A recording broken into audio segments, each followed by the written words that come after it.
25 minutos faltan para las 9 de la mañana. Ya estamos de vuelta aquí en Pauta de Análisis. Como siempre, los martes recibiendo a Cristian Valdivieso, director de Criteria. Cristian, ¿cómo estás? ¿Qué tal, Connie? ¿Qué tal, Claudia? ¿Cómo estás tú? ¿Cómo va todo? Aquí andamos bien, gracias. Yo debo decir que Cristian Valdivieso es de los primeros. Bueno, es bastante... Juntando las luquitas, eso sí. Sí, eso te iba a preguntar. Y apagando la luz. Juntando luquitas y apagando la luz. ¿A usted no le ha pasado? A la luz de las velas. A la luz de las velas. Pero no le ha pasado que empiezan... Yo ayer empecé, apaguen la luz. Siempre lo hago, pero más consistentemente. Pero obvio. Y la discusión entre vamos a seguir usando hervidor o desempolvamos la tetera también es discusión. Exactamente. Ayer Ahora, fue discusión en... No olvidemos en nunca ciertos una círculos. máxima. El que paga, apaga. Listo. Entonces, no esperen que los niños apaguen la luz. No, pues, es verdad. Sí. El que Bueno, paga, sí, apaga. uno fue niño también en algún minuto donde, no sé, pero había un Chile donde también la gente cuidaba mucho más la luz, el agua, había también una cierta cultura. Ahora, esto, lo que me llama la atención es que el ministro Mario Marcel tuvo que ceder. Y tuvo que ceder en algo que probablemente para un hombre como él no era fácil abrirse a los subsidios, porque lo que es claro para muchos expertos es que cuando tú te entregas, abres la puerta de los subsidios, es una puerta que cuesta mucho volver a cerrar, mucho. Y ha tenido que ceder y cedió bastante, pero esto es una presión desde el oficialismo, pero también desde la oposición, porque el mundo político entero sabe que esta cuenta la pueden pagar todos. ¿Cómo ves tú eso? Sí, yo creo que si hay algo que efectivamente se ha instalado, y eso es un antes y un después, que creo que empezó a propósito de los retiros, es que cuando tú abres una puerta, ya no es claro que esa puerta se vaya a cerrar. O cuando los políticos te dicen que vamos a sacar a hacer un solo retiro, no es claro que efectivamente vaya a haber un solo retiro. Y en ese sentido, la derecha tiene un punto respecto de cuando discute 1 o 2 puntos a las cuentas previsionales para tomar un tema más contingente, porque dice, bueno, efectivamente puede ser 1 punto o 2, pero eso abre la puerta para que el día de mañana Después sean sea 3, 3, 4, 5 y finalmente todos los fondos vayan a cuentas colectivas. Y ese es un tema que se instaló, y cuando tú instalas ciertos juicios en la conversación ya es difícil salir de ellos. Exacto, y la gente empieza a sentir que es un derecho. Sí, empieza a sentir que es un derecho, exactamente, y por lo tanto el subsidio ya pasa a ser como parte de tu presupuesto mensual, anual, o tu Le pasó manera a de pagarlo. Argentina. Le pasó a Argentina, Sí. y le ha pasado a todos los países que entran en esta dinámica por las razones que sean, políticas, económicas, ¿verdad? Por contingencias electorales o lo que sea. Ahora, lo que estamos viviendo hoy día es un escenario complejo porque efectivamente vienen las elecciones, y justo cuando vienen las elecciones la clase política viene a decir a la ciudadanía, vote por mí, Pero tienen que y pagar al la mismo luz. tiempo vote por quien le dijo que tenía que pagar más en la cuenta de la luz. El tema objetivo no es que no haya que pagar más porque hay una deuda y hay que ser responsable con la deuda. El tema es que la gente no tiene idea y de un día para otro te dicen que te van a subir las cuentas en promedio, no sé, 30, 40 y en 3 escalones. Es muy conflictivo. Y lo que se habla poco al respecto es, porque la política tiene poca memoria, es, bueno, no fue que el estallido social fue por 30 pesos. ¿Quién te dice que hoy día no podría pasar algo, ¿verdad? En términos sociales, o que hubiera una cierta ebullición de la ciudadanía reclamando una situación que puede ser justa, pero que a todas luces aparece injusta? Y esa es la paradoja entre lo objetivo y la experiencia subjetiva de la gente. Claro, porque se le ha transmitido y hay todo tipo de discusiones de si se ha transmitido suficiente, si se ha explicado bien, si se explicó con tiempo, pero se ha dicho, yo creo que en todos los tonos, que esto es una cuenta que había que pagar en algún minuto, que es fruto de un congelamiento que partió en 2019, después en 2022, hay toda una discusión de si se debía congelar en 2022, ¿cierto? Porque ahí la deuda era 1.350 millones y después salta a 6.000. Entonces, hoy día hay que hacerse cargo de esa cuenta, de los 6.000. Pero más allá de eso, como tú dices, a la gente lo que le importa es que le va a subir y no es un tema racional finalmente. O sea, la gente va a decir, bueno, es que yo sabía que había que pagar porque llevamos no sé cuántos años con las tarifas congeladas. La cosa es que te va a subir la cuenta, te va a subir, el que paga hoy día 80.000 le va a subir digamos, a 100.000, el que paga 50.000 le va a subir a 70.000, etcétera. ¿Tú de verdad crees, Cristian, que se arriesga o que el gobierno o la clase política en general arriesga un posible estallido social con esto? A ver, si la premisa es correcta, que el estallido social en algún minuto se produce por un agobio económico y porque Que lo hay... gatilla. Claro, pero es el gatillante, pero no, hay a algo... la base había un malestar, Sí. había un malestar económico, había un nivel de endeudamiento que no teníamos en los últimos 30 años, los sueldos no subían, el crecimiento económico que se había prometido no llegaba, y por lo tanto la gente estaba agobiada. Ese es un dato de la causa. Otra cosa es que los 30 pesos pueden haber sido el subterfugio, ¿verdad? O el medio, Lo que cristalizó, o lo que un detonante. exactamente. Claro. Ahora, yo creo que ahí ahí la reflexión es importante porque hay sectores o grupos de la sociedad que creen que el estallido solo fue producto de que la izquierda que hoy día gobierna estaba en la oposición en ese minuto y lo instigó. La pregunta es si fue un estallido solo político o la sociedad algo tuvo que decir. Y mi opinión es que lo principal, bueno, en general, es que la sociedad algo quiso decir, y se plegó a manifestaciones y hoy día distingue perfectamente las expresiones de violencia respecto de las expresiones de manifestaciones o de protesta. Sí. Entonces, la pregunta tiene que estar ahí y en la reflexión tiene que estar esa dinámica que de alguna manera tantas secuelas dejó el del 2019. Yo creo que hoy día, teóricamente, porque la sociedad está más desinflada, hay menos energía y además que tenemos una crisis de seguridad que de alguna manera tapa el malestar, uno podría pensar de que no se va a producir un estallido social. No así. En las condiciones, en la forma que se produjo. Otra cosa es cómo se exacerba el malestar. Y acá creo que es importante también decir lo siguiente, y es que y es un problema, es que al final del día también los que van a pagar el costo de esto van a ser las empresas eléctricas, que van a ser muy criticadas, muy cuestionadas por la sociedad, y que no nos olvidemos que a la vuelta de la esquina en ciertos momentos la gente empieza a exigir cambios y esos cambios también pueden terminar afectando a las empresas eléctricas que a lo mejor no tuvieron la diligencia, la rapidez o la exigencia para poner el tema en cuestión, porque es una deuda que se tiene con ellas, con las empresas eléctricas. Totalmente. Con las generadoras. Sí, pero a ver, a propósito de este link con el estallido social, yo creo que hay dos cosas en lo que tú planteas, Cristian. Uno,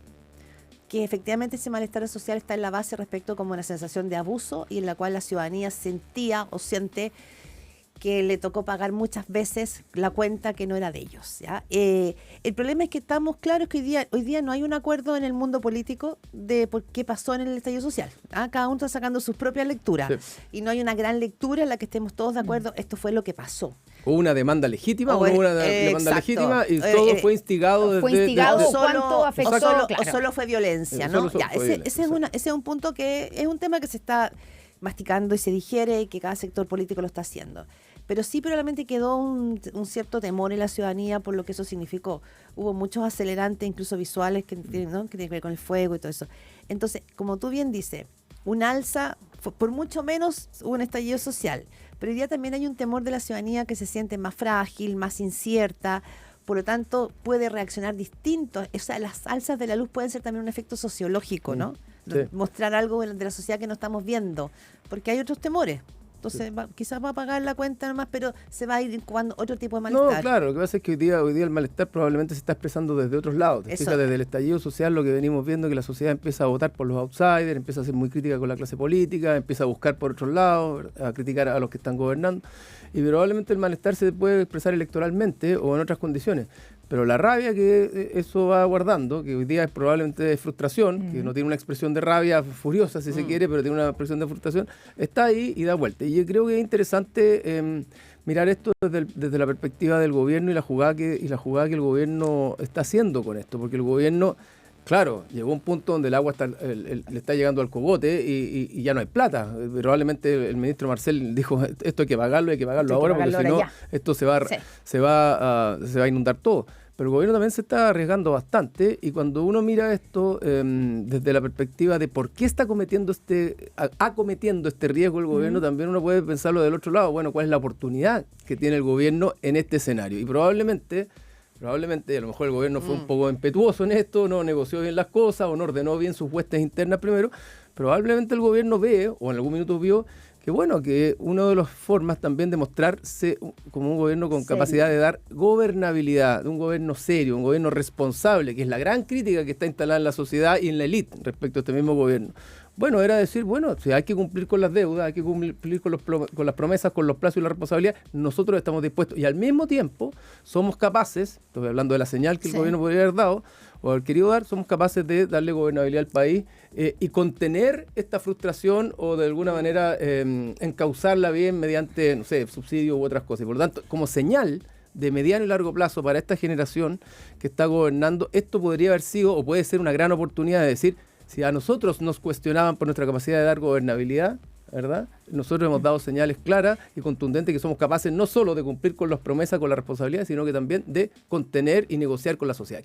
Y con esto cierro, pero Connie, eso ha que pasado, ¿no? dicho Eso, sea de paso, claro, es que esa es mi- dicho esa- sea de sí, paso, sí. eso es lo que hizo la concertación durante Pero mucho tiempo. este gobierno lo ha Ya, hecho pero así. y esa era mi pregunta, si tú crees que todavía esto no está cerrado. De hecho, ayer tuvimos la noticia, ¿cierto? Y la propuesta del gobierno de triplicar este subsidio, porque el problema cuando tú dices, está haciendo las dos cosas, efectivamente, yo creo que al gobierno no le queda otra, y el ministro Marcel lo sabe, no le queda otra que empezar a pagar esto, porque además la principal carga de esta deuda son los intereses.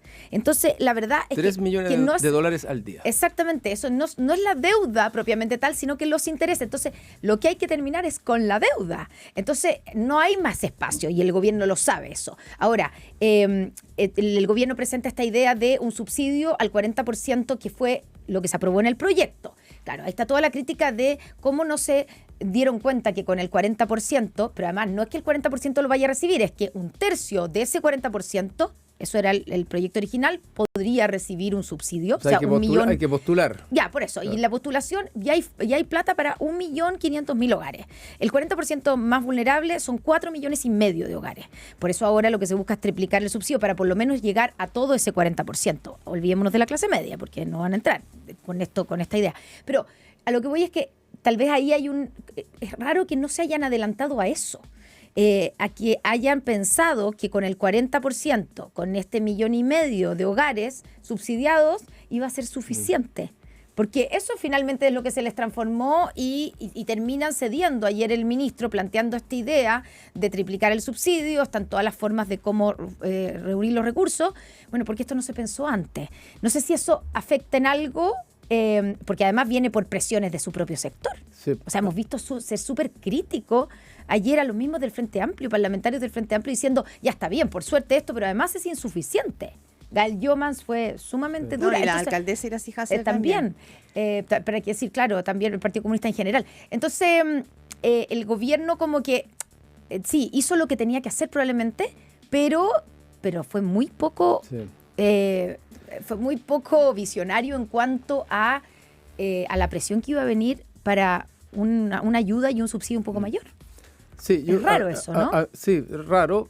Ahora, yo lo miraría un poquitito más atrás. Yo creo que a mí me sorprendió más la incapacidad del gobierno de haber previsto y ordenado sus propias huestes primero. Sí, es totalmente. decir, toda esta discusión del subsidio, que puede ser muy legítima, era parte de la negociación posterior incluso con la oposición.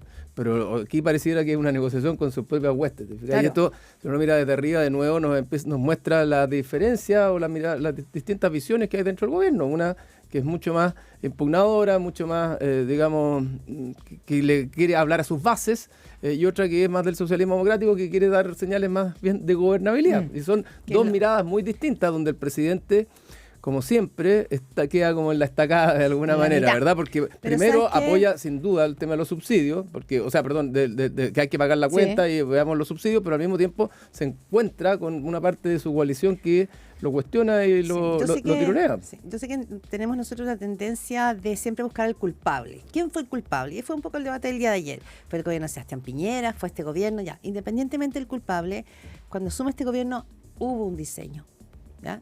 Hubo un diseño más o menos claro, sabiendo lo que decías tú, Connie. Que se acababa primero, que los intereses nos iban a comer, que la deuda se iba a ir de fuera de control. O sea, sabía que la deuda... Llegaron sabiendo que la deuda ya estaba fuera de los 1.350 millones de dólares, que era como el tope. Ya, cuando asumió este gobierno, eso ya se había salido de hecho, margen. ese tope se alcanza a los 2 meses de haber llegado al gobierno. Entonces, el gobierno sabía eso. Hubo un diseño que tenía que ver finalmente, ¿no es cierto?, con los decretos de los decretos tarifarios.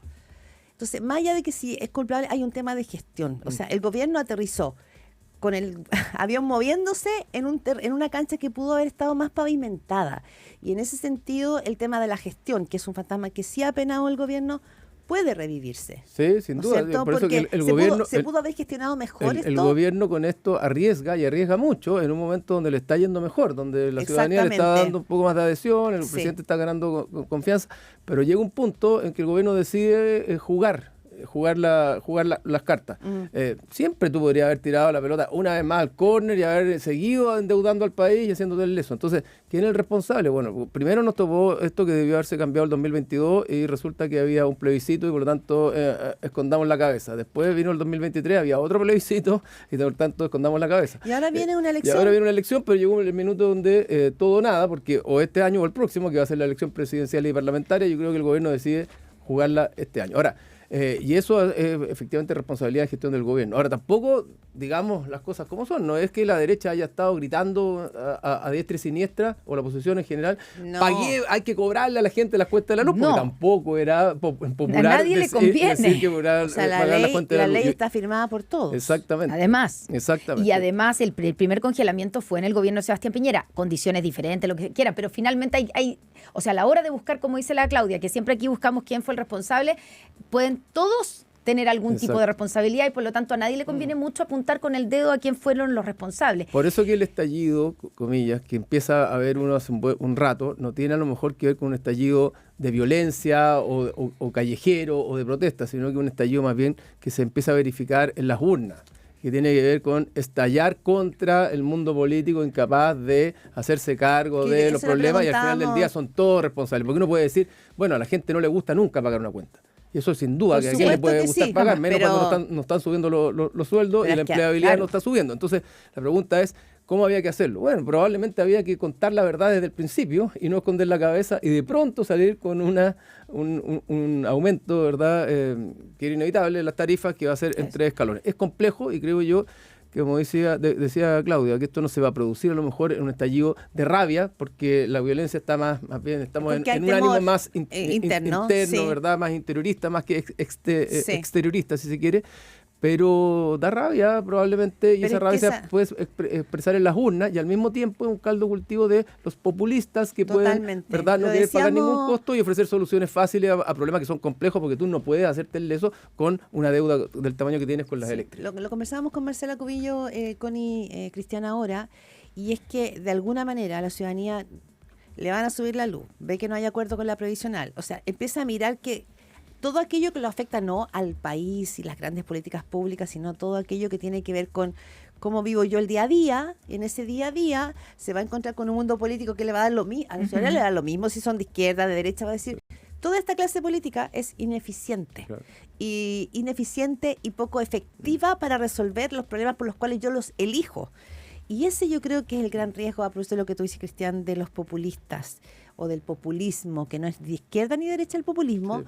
Y es que la clase política pierda aún más legitimidad. Exactamente. Aún más legitimidad. La clase política ya a esta altura, ¿cuál es la clase política? Porque antes era la Concertación o era Chile Vamos, ahora la clase política ya son todos. Entonces, claro, eso arriesga de alguna manera valores estructurales que uno cree que son relevantes, evidentemente, que tienen que ver con la confianza en la democracia, con el famoso delivery que tiene la democracia y con la transparencia que hay desde la clase política, del mundo político hasta la ciudadanía. Ahora, con todo, si tú me preguntas en términos políticos, ¿qué es lo que a mí me llama la atención?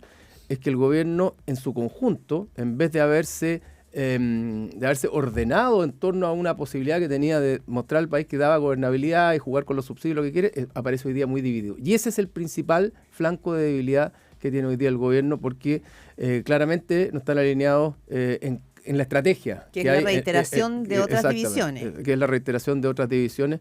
Y creo que es un error desde el punto de vista general, porque la gente estaba percibiendo o ha estado percibiendo un gobierno más ordenado, con una agenda de seguridad más clara, con la ministra del Interior bastante empoderada, con una economía que aparentemente no estaba en el suelo o no estaba tan en el suelo, sino que empieza a asomar la cabecita, y esto genera un ruido importante que además rápidamente muestra los descolgados, porque acá es como aparecen los alcaldes criticando, los que van a la reelección criticando, porque claro, nadie quiere asumir el costo de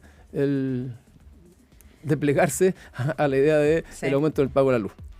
Vamos a ver qué pasa, pero probablemente con esta propuesta al gobierno se va a llegar por lo menos a más hogares, que esto le va a traer al cierto respiro. Pero el enojo de otros sectores a los que no les va a llegar. Sí, y solo quiero terminar con no es poco lo que va a subir, ¿eh? Sí, oye, pero además ayer la noticia probablemente para el gobierno era, la noticia que debía estar en primera página era que subía el salario mínimo a 500.000 pesos y quedó completamente opacada completamente colado por este tema. Claro, porque además incluso te pueden decir, bueno, va a subir a 500.000 pesos para pagar la cuenta de la luz.